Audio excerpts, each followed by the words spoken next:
What's going on, y'all? This is Alexander, and you are plugged in to the Nerd Companion.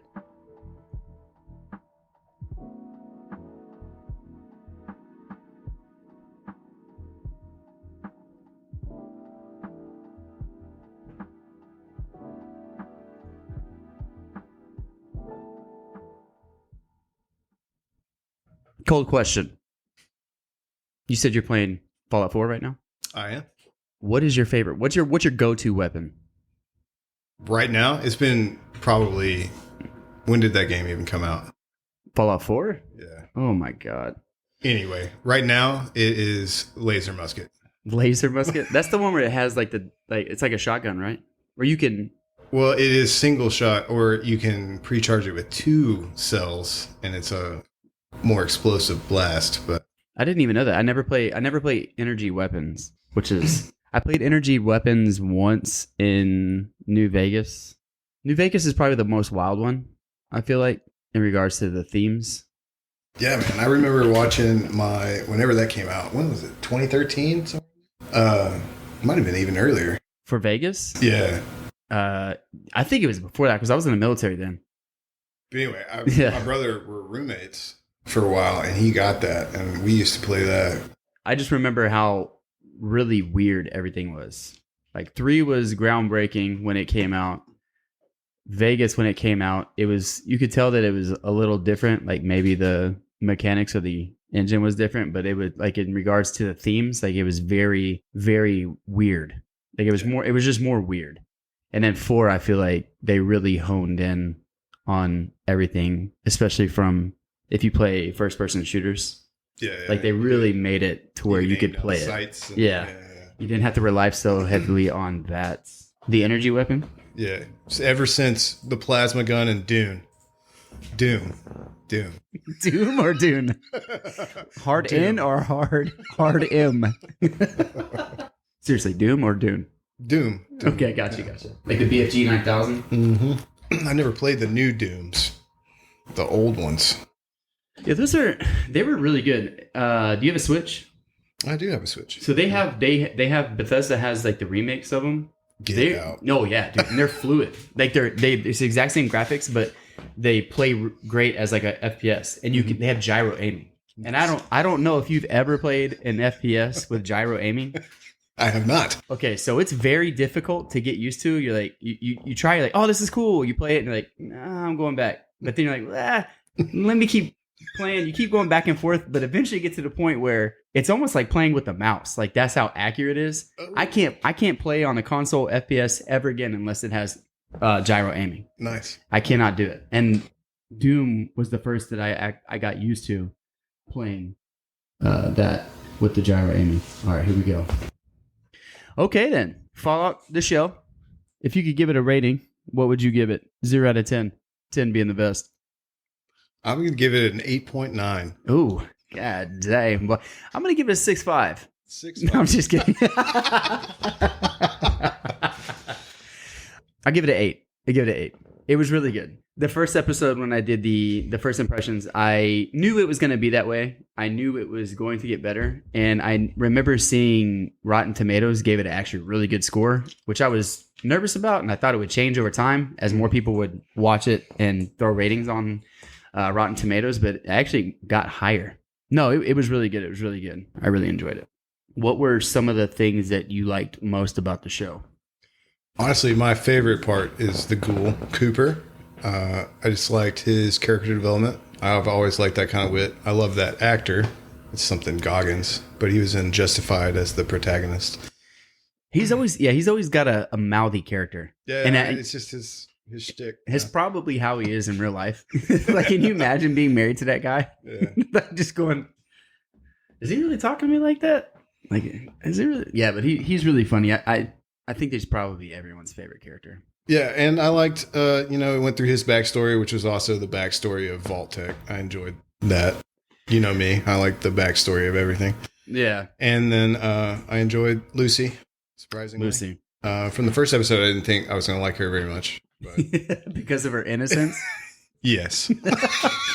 I feel like that was the only way to go for her, because You have to see the changes, the subtle changes as the season goes on. I still think she has a lot to grow, at least to become who is she, meant to be. But yeah, no, Lucy was good. My favorite character was Maximus. Is that? I'll just leave right now. I hated Maximus so much, which sucks because the Brotherhood of Steel is probably my favorite faction. I've always liked, they were just so badass. Like you just get the armor, and I would always try to find a way, at least in the games, to get every piece of armor, like every set. Yeah. And like showcase it and wherever I was at. But Fallout 4, yeah, you get to do all that. But Ghoul was definitely my favorite from the very get go when they pull him out the grave. And absolutely. My favorite line is, "I do this shit for the love of the game." He's like, what is going on? What is going on? He's so funny. I definitely like that prior to the Cataclysm. He was actually like a stand-up guy.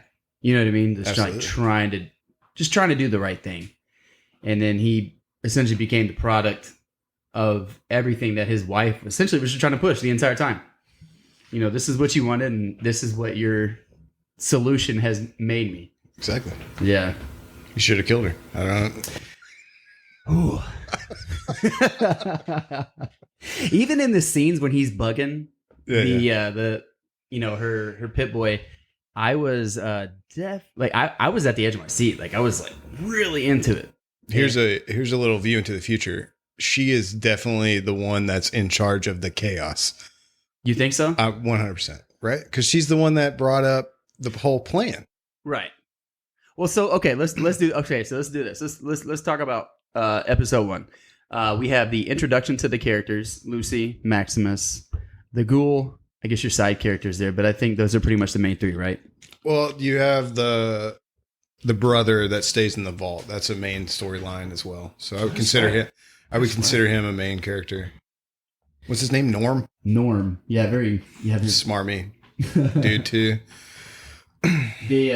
They did a really good job highlighting the characters' motivations and keeping them separate and true to their character. I mean, I try to compare, like any shows that I watch, I try to compare character development with Breaking Bad. Ooh, one of my favorite shows of all time. It's one of the best. I mean, I feel like what made that show so good was that the characters, they never betrayed who they, like each character has their rules and morals that they act upon, right? Yeah. And I don't feel like in any part of the show, any character broke their alignment or their moral code, whether it was a bad moral decision or a good moral decision. Well, the closest thing to Breaking Bad, I mean, really the only true amazing character development in Breaking Bad was the descent into evil by Walt. For sure. But there is no character that has that big of a change. Right. I guess you're correct in that. I mean, Lucy's starting to go down that path, right? Yeah. But she's never truly, I guess you could say that Cooper had that descent into evil, but we don't get to see that. He's I want to say he's evil, but he's always got that, like, even when he's doing something shitty, like he's doing something that's like, there's always that little like shine of good that you kind of like, that kind of is still there, but he's. So my opinion on Cooper, my wife is in your thing, like he's always an asshole, right? But I think that he's really training. He sees something in Lucy and he's actually along the way training her, because he could have killed her multiple times. Right. The only time he really didn't is when he was hard up for the ghoul juice, whatever that shit was. And he gave her away. Must feel good. To old Snip Snip. This ass jerky ain't gonna make itself. But he doesn't give her water, makes her drink the irradiated water. And, yeah. So you think that he saw something in her from the time that he met her and made a decision to kind of take her under his wing? I mean, it's obvious at the end, right? Yeah. So that it all builds to that. I don't know if he was like, saw something from the beginning, or he just started to have like, he's like, hey, I actually care about this person. Just like the dog. He was like, it ain't my dog. And then he finds it. That's what I'm saying. Like, I think he's good. I think he's an asshole because you have to be in that environment. I mean, you can't be Lucy out there. No, you can't be a Lucy. You have to kind of, build an exterior. What our moral lines that we hold in our civilized world they don't have that. Their lines are different. They're a broader a broader, perimeter for which they try to protect. But no, definitely the first episode, you get a glimpse of like how different each character is, right? You see Lucy, who's brave but good-hearted, Naive. and naive. That's probably the most appropriate word. Maximus, who irritates the dog piss out of me. I'm gonna be honest. I don't even want to talk about that baby back bitch. I think we have to. I want some raw emotion. That shit's like Lord of the Rings. If I could just cut out the entire Maximus storyline, it would make the series better.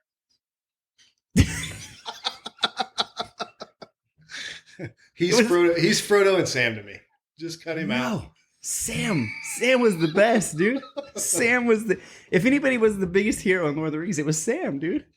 But he does, to give him credit, he does show glimpses of being like a man instead of the woman that he is throughout most of the like on the bridge when they pass the fiends. Yeah. Right? He knows what's going on. He understands. Yeah. And then when he lets his knight die, you could argue that he had that moral. He's like, I can't believe this guy ran away from this mutant bear. Yeah. And he's like, you don't deserve the armor. Right. No, I think, yeah, that's one thing that I think that they're going to articulate on is his ability to see like what is right is just, he lacks the courage to act upon that impulse. Right. But apparently what are they called? The cleric? The clerics of the cleric sees that in him. He's like, hey, help me. We'll build the Brotherhood back. I don't know if I trust him. No, he's definitely evil. He's Emperor Palpatine for sure. Yeah, I'm not sure if the entire Brotherhood of Steel is up to no good, or if it's just maybe this branch. I'm not sure. So you'll have to. It's been so long. I haven't even made it to the Brotherhood in Fallout 4 yet. So remind me of their story as you would. Oh shit! Anyone listening is probably gonna tell me I'm way wrong. But I mean, I believe that the show pretty much nailed it. Like they're essentially trying to pretty much gain any access to old technology and preserve it, right? Mm-hmm. And of course, they have their own special interests. They realize that there was something great a long time ago, and they want it for themselves because they understand if they have the technology, they have the power, right? Okay. I definitely think that they potentially have the ability to do something evil. Whether they're going to be evil or not, I don't know. But I definitely feel like this cleric guy is definitely like evil for some reason, even though he doesn't necessarily say anything that's evil. But he's saying everything that I think that the Brotherhood would say in any other game. Because I think they do this. I mean, they do the same themes in the game as well. Okay. But I haven't played Fallout 1 Tactics or Fallout 2. I only started playing Fallout 3 when it was like revamped from Xbox. I have it on my computer right here to play. I want to say that it was like real-time strategy. It wasn't even. Yeah. It was a turn-based. It was tactics. Yeah, it was turn-based tactics, I believe. I used to watch my brother play it on the computer. That and I don't know if you ever played a game called XCOM. We fought like aliens and shit. Yeah. That's a newer game though, right? Within the last 10 years, XCOM. So XCOM did come out new but there's a previous PC version that was the same kind of graphics as Fallout. It's very old. Gotcha. I do enjoy those games, but I don't think that game is particularly aged well. Like, I feel like I could probably play Tactics because it looks a little better, but that first one's so rough. I've tried to play it several times, and it doesn't give you, like, there's no tutorial. It's just, you just see 3 little red dots, and that, like, indicates your turn or your, like, ability or your ability to take an action, and it doesn't give you anything. You're just like, okay, I guess I'm clicking you. I'm not sure if like you're just punching a rat and you're missing all the time. I was like, yeah, I'm not doing this. It's like 45 minutes in the first like cave, and it was. I want to play it. Man, I just need to get a walkthrough or something. But I do think that it's the same virtues that they have in the game. I believe is they just want the technology to keep for themselves, to have the power, basically, like any other governing agency, right? Like there's something that they want to rule the wasteland, just like Cooper said, man. Yeah, everyone wants to rule or change the world, and they all have different opinions about how to do it. Yeah, kind of like real life.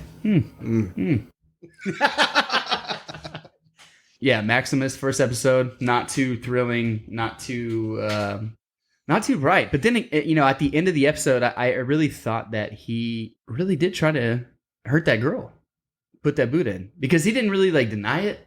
And even as a viewer, you're kind of given the answer. Like I would expect you to be given the answer that he didn't do it. Like there would be a scene that would explain that he didn't do it, or at least like an alibi or something. 100%. I believed that he did it until that lady was like, I was just afraid to go into the wild. Yeah. And they teased it pretty much the entire time with his kind of sketchy behavior with the knight, even though he really didn't deserve to be a knight. Which was funny because that actor is actually like a funny guy. I was like, what a short little, like, not a cameo, but... We get Michael Rappaport for 30 seconds. Probably like $50,000. Like, just quick. And all he says is, oh, fuck. Oh, fuck. And it's funny because you don't even know who it is. Like, until you take out there, like, oh, my God. Yeah. And then, of course, the ghoul. I think at the end of the episode, you could pick your favorite. What happens after that? Lucy ends up getting mixed in. You tell me. Like run through. After the first episode, Lucy gets mixed up with the target, the doctor. I don't know his name. Dr. Headless. I don't know. Headless man. And he said that she can take me to go see the lady. I also can't remember her name. That's like Mother of Fire or something, like crazy... Some militia leader. Yeah. Right in the name here. And he says that she's the only one that they could trust in that scenario. Yeah. They walk through the desert. He's like, hey, I need you to cut my head off and carry it to this lady. And she's like, what? And he's like, like any other person would do. I already killed myself with the banana poison. I've already poisoned myself, friend. And then it's just her trials and tribulations, Yeah. So she goes to right before she cuts it. She goes to Philly before, right? Because that's the initial showdown where basically all three characters meet, right? Yes. It's Philly. Yes. And there's, the guns blazing, which is a hilarious scene. For the tomatoes. He's lawful. Have you seen the Dungeons and Dragons alignment chart? I have not. Okay, so you have, just imagine like a tic-tac-toe inside of a box. Like you got 9 squares, 3 by 3. And you have good, neutral, evil. And then you have chaotic, neutral, and lawful. And each character, and you can apply this to any character in any game, movie, show, any character you have falls somewhere on this alignment. I feel like as much as the ghoul seems like he's evil, I believe that he's lawfully neutral. Like he abides by certain rules as long as he's got his fix. Mm-hmm. If he doesn't have his fix, he's chaotic evil. Well, whatever means to give him. That means his death, right? Yeah. Like he's definitely lawful in a sense that he will do what's lawfully right, or not right, but he has like a code that he acts on. What did you find most interesting with the flashbacks and the polarity difference between how he behaves in the wastelands as to how he behaved prior to the... I think he just behaves like anyone that survived 200 years of that world. Right? Yeah. So he's just doing whatever it can. We learn at the end that he's been doing all this to try to find his family. So that I guess that's what's keeping him going. Do you think that his family is still alive? Like I said, I think that his wife is the one that's in control of everything. Do you think she's like the apex? Yeah. Because I don't understand why now all of these characters are... Because the Mother of Fire, Lucy's dad, Hank, Cooper, are all from the same time, right? Right. And that's an unanswerable question for me, is how does the Mother of Fire, how is she even there? If she wasn't involved with Vault Tech, was she in another vault, cryogenically frozen? Right. And now was the time that she decided to, why now? In the span of years, why are all these characters just now coming randomly together? Drawn or chosen to draw? Yeah. That was my thing. Whenever they show that, Cooper had actually met the Mother of Fire. I don't even know her name. I guess we need to Dr. Google it. They say her name like 100 times. They're like, everyone knows her except for us. Moldover, yeah. So it's weird that Moldover, Lucy's dad, what's his damn name? Hank McClane. Moldover, Hank, and I mean, we know why the ghoul is there. he was kind of left for dead. But why is there a drawing system? Are they randomly awoken by the annoying guy that keeps bugging Hank at the party or bugging Cooper at the parties? Yeah. So I don't. He was the brain guy, right? I watched the series with subtitles because the baby was sleeping, right? So we keep it real low. And the character for the manager of Vault 31 is Brain on a Roomba. That's what it is. I thought it was so funny. The brain was going, wait, stay there. I'm trying to poison you. Or like, stay right there. Like, what? I'd recommend staying in your dad's pod. Yeah. I was I was at the point wherever the brain was making threats and she was being told that she was going to stay there. Like, she's like, yeah, I recommend you go into a pod. I would have said, like, I'm about to release all these fucking people right now. Right. If you do not let me out. I will kill all these people right now if you do not let me out. Or I'm going to crush your little brain glass. Yeah. You pick. Don't make me stick you back in the corner with a broom keeping you from getting out. Just broken. Also, why is there a broom? Yeah. When nobody's there. Everyone's like first chore is to sweep before you leave. Yeah. Like to get your body used to like moving again. But also in hindsight, the way they talk to each other in Vault 33, 32 is exactly out of any management textbook.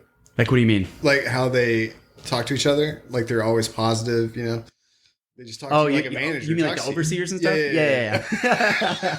So the vaults, I know that we talked about it and how they were linked together.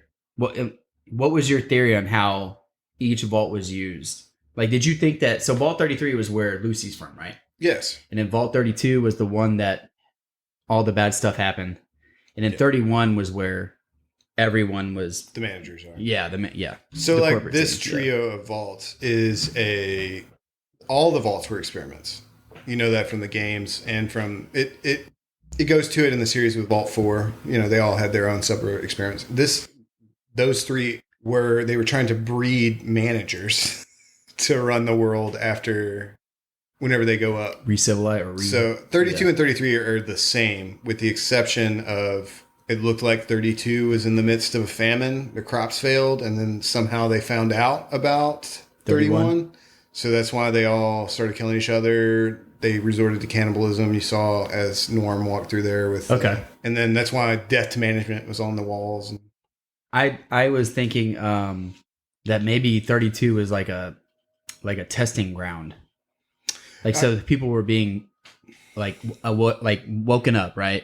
And then they would go into this trial vault, which was 32, and they would kind of just get, reacclimated to their body, acclimated to vault life. Mm-hmm. And then whenever they were either going up or going back into 33, but yours actually makes more sense that it was just another vault. Yeah, because they're all the offspring of management, young executives, right? There was a lot of people from 31.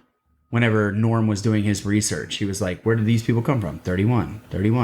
And they were all having the same thing, like, oh, they have the best mashed potatoes. Like, what do you miss most about 31? And I was like, what the fuck is everyone talking about? It's because the mashed potatoes were fire, dog. Like, what do you want me to say? But, paprika. Yeah, I think that they separated them off so they could have, it all had to do with the breeding. So that's why one came to another vault. They had the triannual marriage thing. Yeah, that's crazy. They had all the rules about cousins. As long as it's second remove, we good, dog. We good. Targaryen style, you know what I mean? Yeah, man. Blue bloods. You gotta keep it pure, okay? Can't taint the blood. Get that Jell-O mold out of here. That's probably my favorite. That's probably my favorite line. Oh. That's from the first episode. Yeah, when they're like shooting everything up. What was happening? So what was happening? The Raiders came in there. Yeah. Right? You immediately knew they were Raiders. I did not. Is the black guy they had scars. I know. And tattoos. So here's I know. It's funny you say that because I was watching it and I was going, look at them getting modern life. Anyone can get a tattoo and still be a nice person and stuff. Yeah. I just thought they were getting with times or something like mohawks. I was like, oh, okay. It didn't even occur to me Raiders until like dude was acting all weird. I was like, oh shit. they're Something's fucking off Raiders. here. Well, no, it just clicked. I was like, wait, they're fucking Raiders, dude. The one that Lucy was gonna get married to. Oh yeah. I was like, what the fuck is wrong with this guy? Yeah. He was just really weird. But yeah, I didn't even make the connection that they were even Raiders, and feel like an idiot in hindsight. Complete idiot. Well, I don't know if you noticed the show, just like the game, the lower level enemies were the first ones that you saw. And as the series progressed, the enemies got harder. What do you mean? In regards to like how they killed him? No. Just like, in every Fallout game, the first enemy you face is, rad roaches and raiders. Oh, right. Yeah, out there in the waste. Yeah. The enemies get harder as the series goes on. You got the gulper, and then... I don't remember Gulpers being that big, dude. I was like, what the shit? I didn't know what we were going to get. I'm not going to lie. They made the Gulpers look scary and sick. It was a mutated axolotl. And the fingers in the mouth? Yeah. Oh, my God. It was ready. We learned all Gulpers are from Vault 4. That was funny. Vault 4? Yeah. What is that guy's name? I know he does the voice in Rick and Morty. The Cyclops? Yeah. He's so hilarious. You flush the toilet.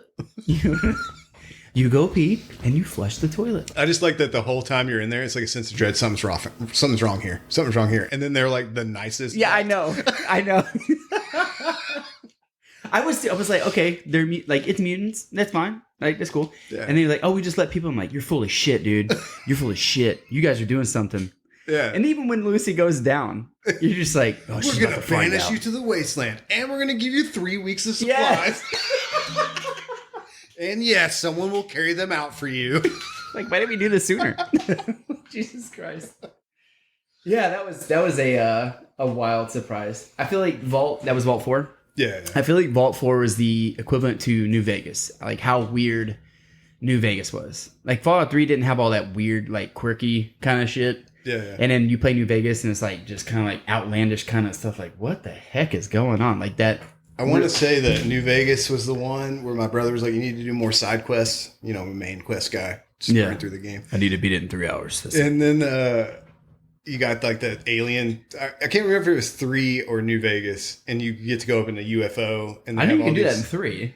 I'm sure you can do it in New Vegas. But you get the badass alien weapons. I was like, where did you get that? He's like, I did this side quest. And I was like, motherfucker. Where do I sign up? Yeah. What NPC am I talking to? Yeah, Vault 4 was, Vault 4 was, it was funny. I love how Lucy how blunt and to the point Lucy is. Right. When she was like, do you want to have sex? Or how Maximus was describing what a boner was. It gets all hard, and I can't even repeat. It was just so weird. I was like, is he talking about a boner right now? And then after you get some popcorn and a sardine in him with a bathrobe on, he's like, hey, you want to make my cock explode? I'm sorry, intercourse? Yeah. He was married to the gang. He was like, I'm actually going to stay here. He's like, no, these people are weird. He was like, yeah, it's okay. You can be a little weird. It's fine. In his slippers. Yeah, he was just watching a waterfall on TV. That would not fly today. Like, bro, what is wrong with you? Yeah, that whole it was pretty much the whole episode. It was pretty funny. So let's talk about the different factions. We talked about Brotherhood. We talked about the different vaults. I remember talking to you about the NCR. Yes. And prior to knowing the fate of the NCR, you told me that they all died. I think you did that on purpose. I was like, wait, what? Because I wanted to see the armor that you got to see in New Vegas. I really feel like the second half of the show did a really good job of tying up ends. For sure. In regards to what was the name of the city that was there? Sandy Shores. Sandy Shores. Like what Sandy Shores was. They made you feel like it was the NC. Like, correct me if I'm wrong. At least when I watched it, I felt that they made it seem like it was the NCR that was running it. It was the Capitol. On my second rewatch, I saw the chalkboard in Vault 4, which they were teaching American history in the Vault, but it was like basically modern history. But the NCR happened, then Sandy Shores got built up, and that became the capital of the new California Republic. Right. Hank found out about it, hit that button. You think it's a 2-person button? I think it was a 1-person button. 1-person button. No safety checks. Yeah. Not even a little case. No key. No. Just He loose just walked button, by one day, just like this. hit it on his desk. But when I told you that they all died, I actually truly believe that. It was the second walkthrough that I realized that Moldover was the NCR. Because I didn't notice the flag in the background. I just assumed that they had made that city their... That was their city, and they all died with the explosion. Right. It's crazy to think that that someone can do that. Like Hank can do that, or anyone can do that. It just shows the malice that people have that have power or crave power or want to do things a very specific way. Like there's no moral, like there's no value in any human, like in this instance, there was no value in any human life when he was like, this is not going to fly. And that just showed you like how dedicated he was to the game. I mean, and he was insane. In there, bro. Executive assistant Hank McClain was all... Do you think Vault Tech till he died? So was there because Cooper and Hank adored Cooper prior to everything. Was there a moment of recognition there? Did he recognize who Cooper was or no? He recognized... I think Cooper recognized Hank. 100%. He even realized that Lucy was... I think he knew before. Because McClain. He was like, I didn't know it was... I can't remember exactly what he said. But he recognized Hank, for sure. But I don't know if Hank recognized him. Nah. Which you feel like he would, because it's not like he has 200 years of... Like, he would wake up with the knowledge that he had before. Yeah, it wasn't like he just woke up. Like, he just went to sleep. But yeah, Cooper... had 200 years. Like, how can a brain remember all that shit? Unless you just think of the same three things: find daughter, kill Hank.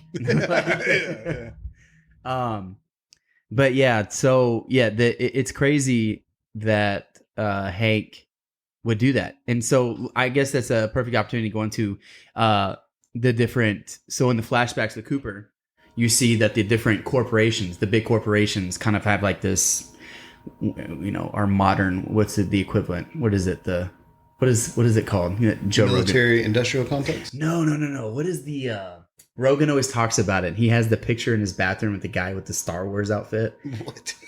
Okay, so it's you're gonna know once I start explaining it. Okay, so it's a group of big corporations. This is real life. It's a group of big corporations, international corporations, and they all meet up. It's like a summit. It's called like a summit. Is this Are you trying to fish me into the globalist conspiracy right now? Is it a conspiracy? I thought it was like a thing. The globalists? No. There's a group, and it's like, God, I wish I know the name of it. So Joe Rogan talks about it, and they talk about how like they like influence the global economy. You've never heard this? Apparently not. What if I say the name of it? You're gonna be like, oh yeah, I know what you're talking about. But they're like the biggest corporations. They all meet up, and it's like they have a summit every year, and they talk about the Davos thing. I know what you're talking about now. But yeah, so it's essentially like in the show, it's like the equivalent of that. It's like the biggest corporations. They all have a kind of like the secret society, and they all try to talk about, what's the big movement forward into domination over the world, right? Yeah. And it was really interesting to see that Cooper's wife, how dedicated she was. I mean, she really was trying to do. I don't think she was evil. Do you think she was evil? I think she was evil. Do you don't think that all for a second that she was willing just to write it off just for the security of her family? Because she said something. She goes, Vault-Tec is going to happen with or without me. I mean, that may be true, but you're telling me right now that if you were involved and you knew that this was happening and you could secure a spot in the vault, the good vault, as she would say, the good vault, because there are good vaults and bad vaults. We all know that. Vault 4. You wouldn't ran by scientists. Let's splice this here. Let's splice this here.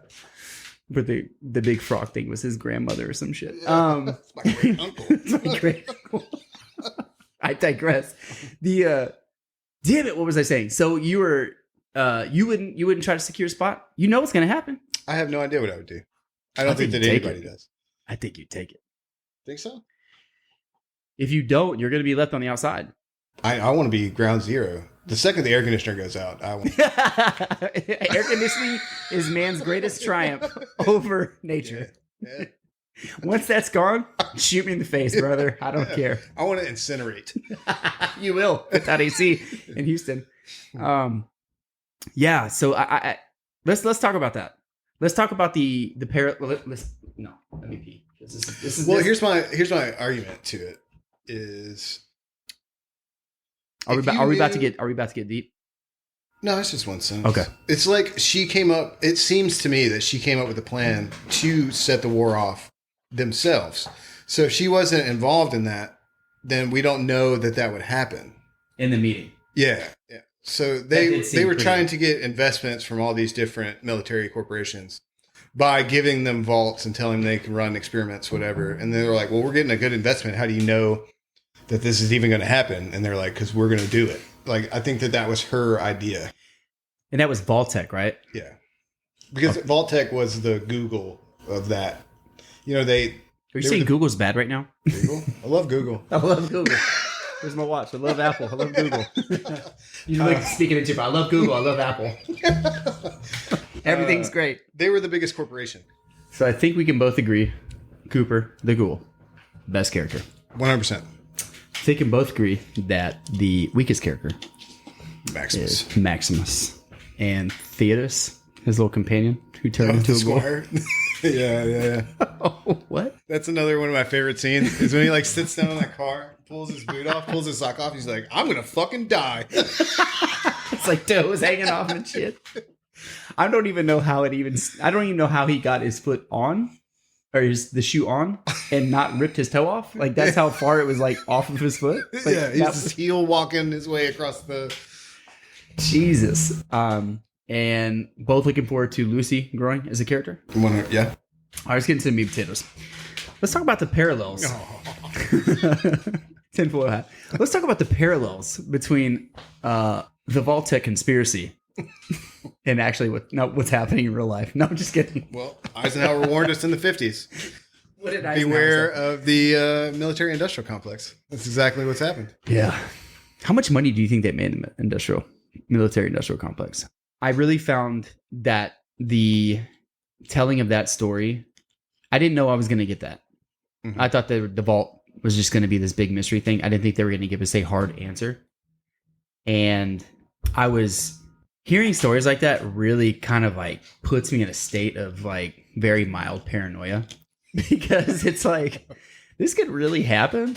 Like, I feel like this is like, we're days away from like this just from happening. You know what I mean? Even if we're just talking about nuclear holocaust, just like random nuclear holocaust, I'm talking like that kind of shit. Think so? No, but I mean, realistically, no. But it could totally happen. It could totally happen. And the motives is what scares me. It's just crazy. So, let's get into it. So Vaultec, so we were all at this basically like a corporation summit, mm-hmm. all of which have their own special product that is basically a step forward in technology. You had like Robco, they make the robots and mm-hmm. like probably some military thing. And then they have the house robots, whatever, basically indentured servitude. You had MedTech and I'm probably not even saying the right names, but then they all kind of get together and they kind of initiate this plan to secure their future. To me, it doesn't really make sense. Like, what did they think was going to happen? I know their idea was that we initiate the war. So tell me what so tell me what the motivation was. Like, the plan was that they were going to start the nuclear holocaust, and after the nuclear holocaust, the world was only going to be populated by people who were in vaults. So they would basically be the only people left. Right. But I don't understand how that equates to, more money per se. I don't either. So I don't. Well, do you think that they're looking at it from the point that they're looking at the motivation was power, not money. Right. Because I think at that time, money gets you power or mm-hmm. money gets you control. But if you have control, you don't need money. Yes. Yeah. So I feel like that is the only thing that probably makes sense. But if you what did they think was going to happen? If you look at Fallout 4, if we're just following canon, that vault was only supposed to be sealed for 180 days. So I think that What do you think the average was for each vault? I have no idea. But so Vault 4 was, or Vault, what was it, 111? Yeah. Fallout 4 vault. It was supposed to be 180 days, and then they were going to let everyone out. They were all cryogenically frozen. So I think it was supposed to be a temporary solution, but it ended up, they all just stayed sealed in their vault. Right. And then they didn't account for survivors, I guess. I don't understand. They probably didn't. It's just plot holes. I don't know if it's, let's talk about Hiroshima. Mm-hmm. How many people, I don't know this, and maybe you don't, you can tell me if you don't know. Like, sure, there were survivors. Japan's still there, right? So, but a lot of people don't realize how small those were. Blasts? Yeah. So they annihilated an entire city. Those, I think, I would have to look it up, but those explosions were measured in kilotons, which was what was it, kilotons? Let's just say kilotons for the sake of the conversation. Anyway, it probably was wrong, but who cares? Yeah, they're now megaton. Okay. So they're 1 kiloton, 1 megaton is 1,000 times larger than that. So that's what our nuclear weapons are now, is megaton. Megatons. Because they switched to fusion bombs instead of fission. So, yeah. Explain to me the difference between fusion and fission bombs. They're a lot fucking bigger. That's what the fuck I'm talking about. Yeah. So they are cleaner, though. Believe it or not, that makes no fucking sense. They're like the production is cleaning. The radiation fallout is less. Oh well, thank God. Yeah, because that's gonna matter when we drop 100 of them all over this planet. Yeah. We really will only need 180 days in the fallout, not 200 years. Yeah. So the premise at this point is nobody is in agreement whatsoever that they should even be working together because they all feel that they have the best product that's going to push them into the immediate future, right?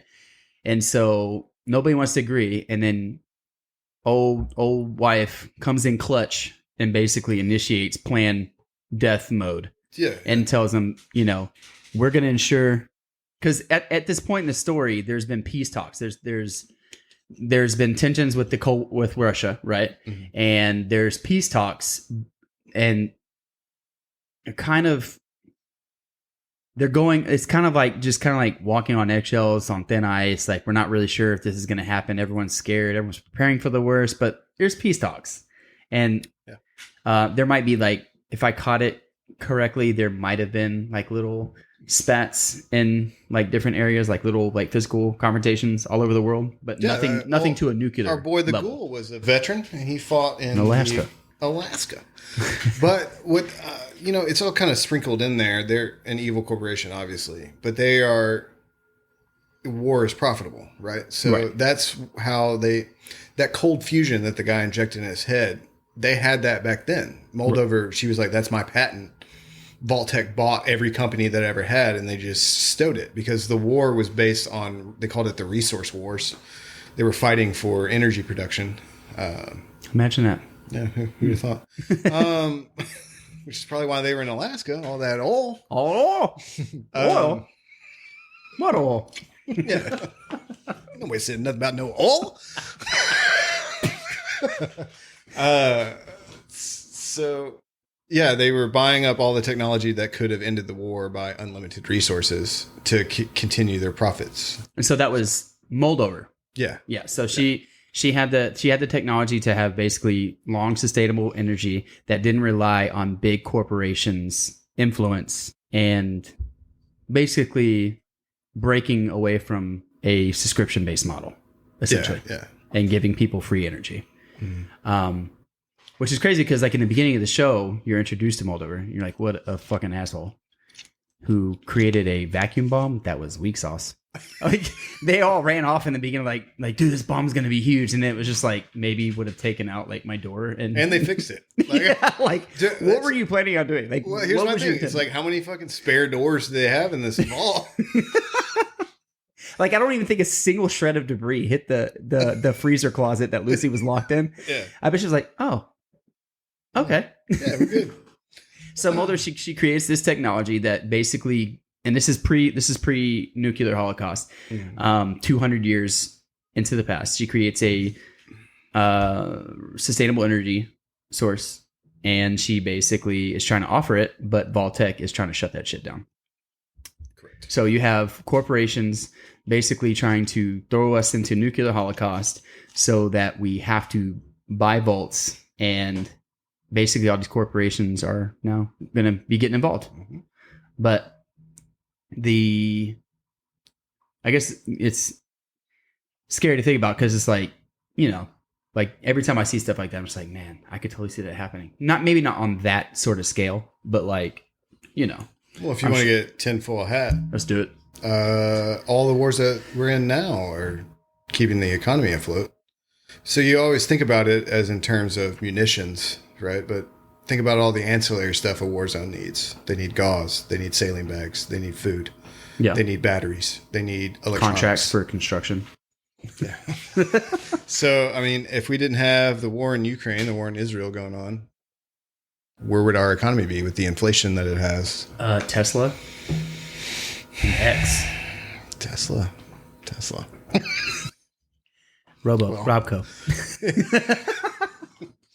So Tesla's Robco. Yeah. Google is, I don't know, Big Pharma is the med tech or whatever that is. Well, Robco would be like Lockheed Martin. Okay. Grumman, Boeing. So Tesla's energy. Who is energy? I don't even know if they were there. Voltec, I guess. Is that it? Yeah, because they were trying to shut that shit down. Yeah, so old wife shuts it down, talks us all into nuclear holocaust. They all get on board, and so now you're left with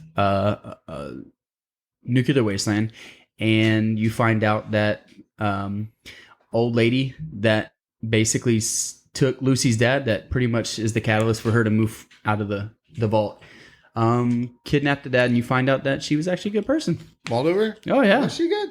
I think she was good.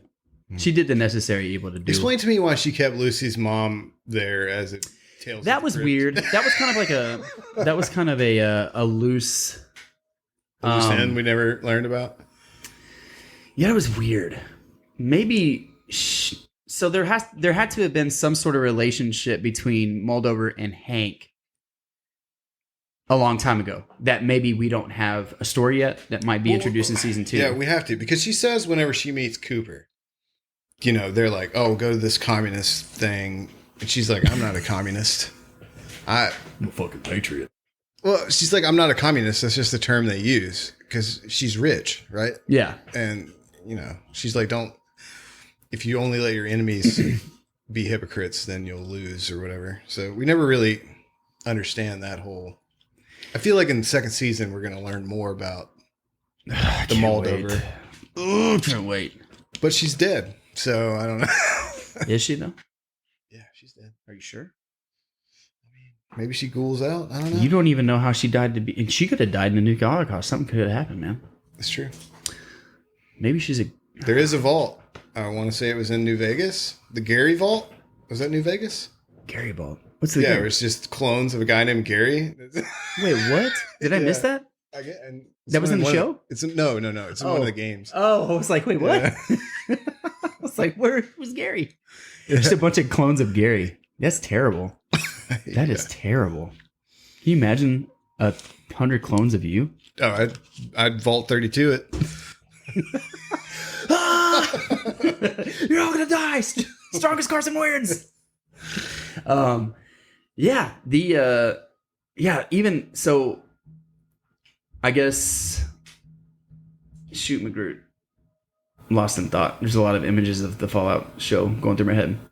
So that was probably when the show gets interesting, is when they talk about these things. You find out that Cooper is actually a decent guy.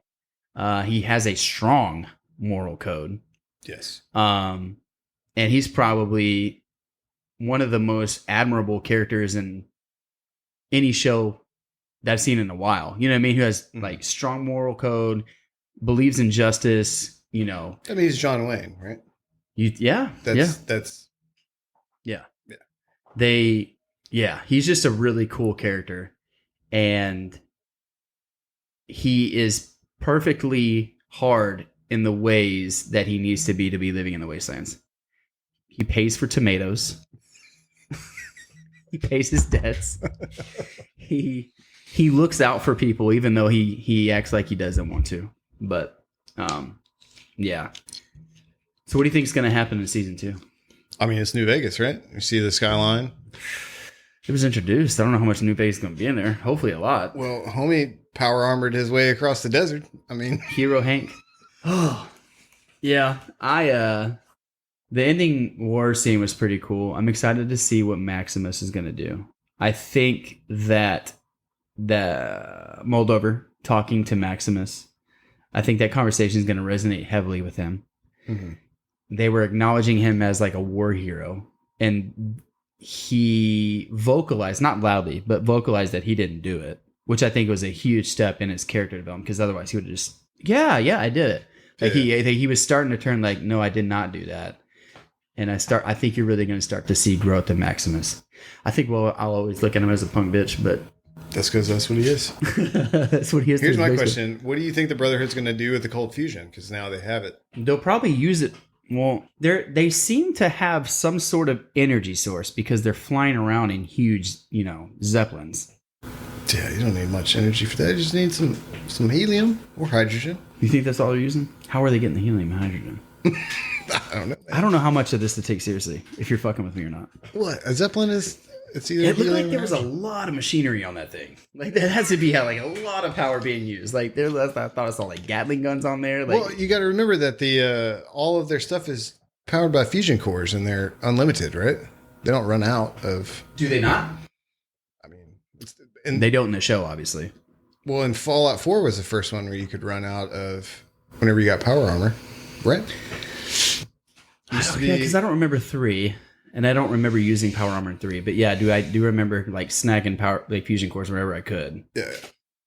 But it also interesting. We're talking about the technology that Moldover was looking at. It seemed as though Vault 3 had access to that, right? He went down into the core, or he went down in there, and she was talking about, because they looked like they were the power, or maybe those were just Tesla rings. I had like electricity on it, but it looked like they were powered by blue, like an energy source. When he was going down to and almost took the power core, but they were. Am I not remembering this right? He went into a room, and it was whenever he first was down there, multiplying the power of the fusion core that he stole to run his armor, and then they were on backup power. That's why he gave it back. Right. You think that's more of like a breaker, like a circuit breaker? No, I think it is the power. It's like a battery. It is the power. Yeah. Okay. He threw it back into the fucking laundry chute. I'm dropping back. Give me my popcorn. Jesus Christ. The show it was so good. It was so good.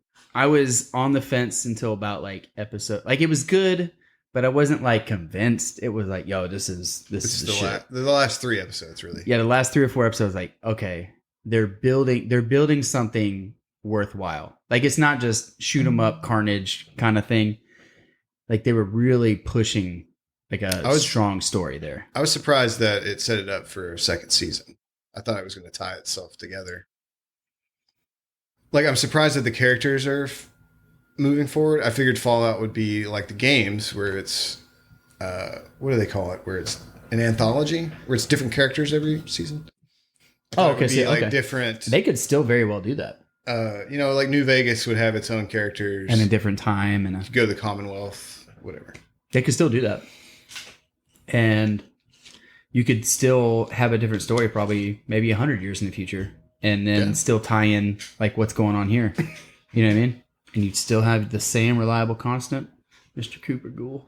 Yeah. Just end up in Boston. Like, he's the only one that just is throughout. He's like just there in time. Yeah, I mean, I'd be good with that. You familiar with like the Batman comics?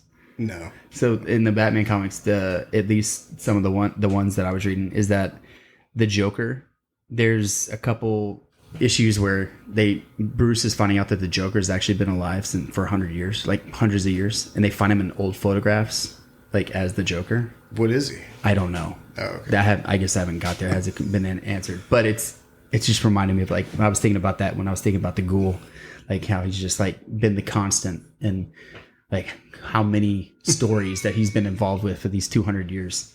They could literally do a spinoff of just him and just I'd like his watch it. escapades. It'd be the only TV show I watched for the rest of my life. Yeah, I'm excited. I'm excited for season 2. Hasn't been confirmed. It has not been. I don't think so. I like that Jonathan Nolan is the writer. He did Westworld, and he's done some writing with Christopher Nolan, his brother. You know Christopher Nolan, right? Yeah. Like Inception. I didn't know that he's the one that did... What did you say? Westworld. Yeah, I didn't know he was the one that did Westworld. Yeah, I believe he wrote Westworld. Oh, 6 days ago. They confirmed it. Fuck yeah, dude. Fuck yeah, Nolan. Nerd boners. He did the boys. Oh, you know what else he did? Lord of the Rings, The Rings of Power. The greatest of the Lord of the Rings spinoffs. It was. It was better than the original trilogy. How dare you? It was bad. It's not great. The only cool part's when Mount Doom blew up.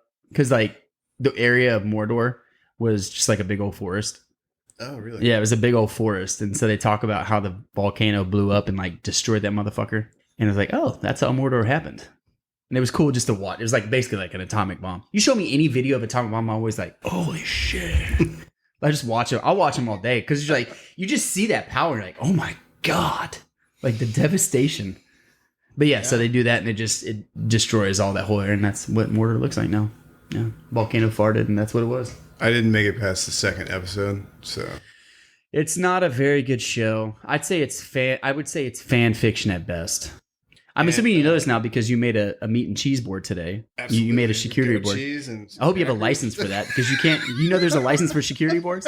No, you have to have a license, bro. It's more expensive than the nursing license. Yeah, that makes sense. It's like $600 license. You can't sell a better job. Get the fuck out of here, dude. Nursing's a shit, dude. I fucking love my job. Me too. I love my job. We'll cut that out. But I'm just saying, like, I fucking love my job, bro. I can't do any other job. I'm a hillbilly. I'm sorry. Roll Tide. Roll Tide. Oh. Shit. Are we going to wrap it up? Is that it? Hey, whatever. You got anything else to add? I'm free. Well, here, let's do this. Well, thanks for coming by, and we are tapping out. Hope you enjoyed this episode of the review and analysis of Amazon's Fallout